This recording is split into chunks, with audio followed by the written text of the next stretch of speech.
Penguin Random House Audio presents Robert E. Lee, A Life, by Alan C. Guelzo.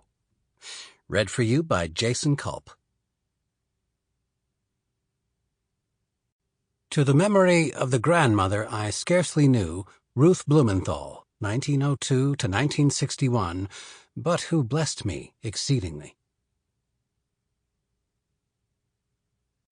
I said, in writing a life, a man's peculiarities should be mentioned because they mark his character.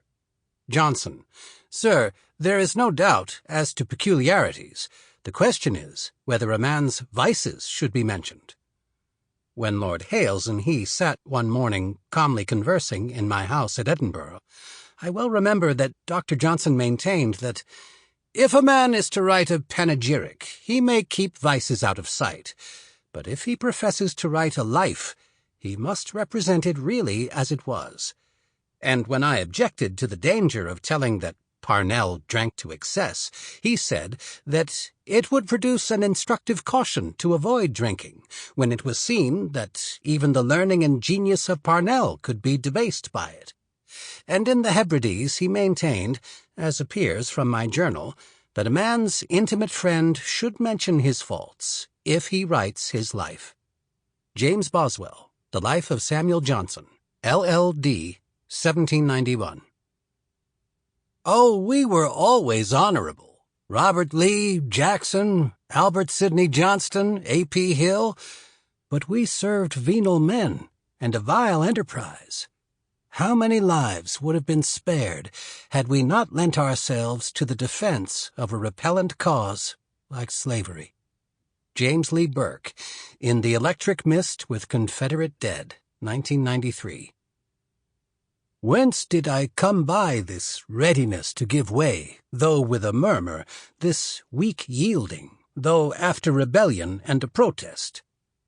This wavering, this dissonance, has done me infinite harm in my life, and has not even left me with the faint comfort of recognizing that my mistake was involuntary, unconscious. I saw the absurdity of the movement and its impotence, the indifference of the people, the ferocity of the reaction, and the pettiness of the revolutionaries. How many misfortunes, how many blows I should have been spared in my life, if at all the crises in it I had had the strength to listen to myself. The reason for my quick compliance was false shame, though sometimes it was the better influences of love, friendship, and indulgence. But did all this overcome my power of reasoning? Alexander Herzen, M. Bakunin and the Cause of Poland, 1862. My experience of men has neither disposed me to think worse of them or indisposed me to serve them, nor in spite of failures, which I lament, of errors which I now see and acknowledge, or of the present aspect of affairs, do I despair of the future. The truth is this: the march of Providence is so slow, and our desires so impatient. The work of progress is so immense, and our means of aiding it so feeble. The life of humanity is so long, that of the individual so brief, that we often see only the ebb of the advancing wave and are thus discouraged. It is history that teaches us to hope. Robert E. Lee to Charles Marshall, in Marshall's Address to the Lee Monument Association, October 27, 1887.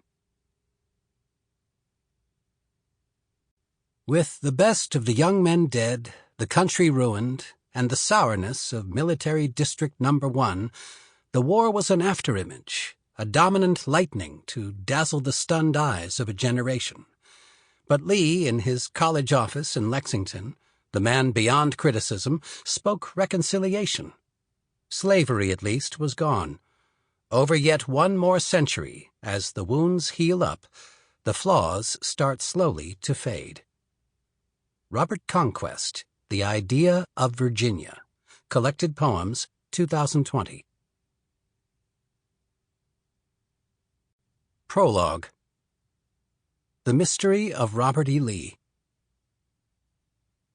This book began in 2014, in what now seems like almost another world, with a single question. How do you write the biography of someone who commits treason? The question is complicated because, as Paul Murray Kendall wrote in The Art of Biography, the usual task of the biographer is to perpetuate a man as he was in the days he lived, a spring task of bringing to life again, constantly threatened by unseasonable freezes. What my question suggests is that there may be some lives that we hesitate to perpetuate, and among the reasons for that hesitation must surely be treason. In the case of Robert Edward Lee, this turns out to be an even more serious hesitation.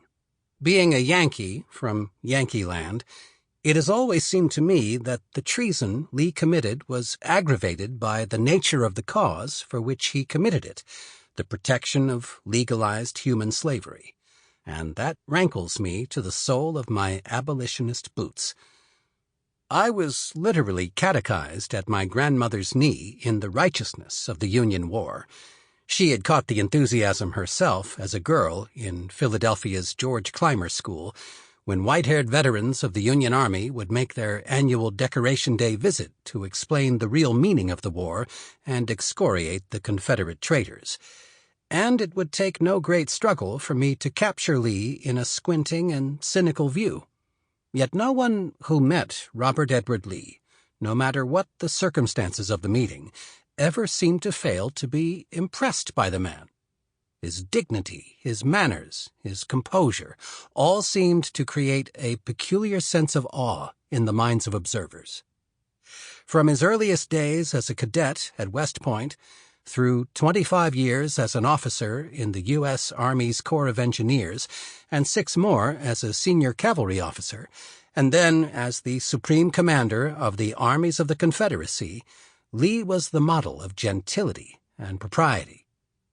John Brown Gordon, who served under Lee through the Civil War until the end at Appomattox, thought Lee was the pattern of modest demeanor and manly decorum. Abraham Lincoln remarked that a photograph of Lee showed that Lee's is a good face. It is the face of a noble, brave man. Not even Ulysses Grant could escape the sense of being upstaged by Lee at Appomattox. He was a man of much dignity, with an impassible face, Grant wrote in his memoirs, dressed in a full uniform which was entirely new, and wearing a sword of considerable value, while Grant was self-conscious of my rough traveling suit, the uniform of a private with the straps of a lieutenant general sewn on. I must have contrasted strangely, Grant admitted, with a man so handsomely dressed, 6 feet high, and of faultless form. These impressions appear so consistent, and over so many years, that it has been easy to conclude that dignity, manners, and composure simply were the man, that there was, as Douglas Southall Freeman insisted at the end of his 4-volume biography of Lee, no mystery at all to Robert E. Lee. Or, as Burton Hendrick wrote in The Lees of Virginia, that Lee's character was ruled by a great simplicity, or that, in the words of an even more worshipful biographer, Clifford Doughty, Lee could rest totally in very simple things. Even those close to Lee, like his staffer Armistead Lindsay Long, were convinced that his character was perfectly simple. There were in it no folds or sinuosities. However, this picture of straightforward, well-nigh angelic serenity sits uneasily beside moments when cracks and inconsistencies in that fabled serenity appeared.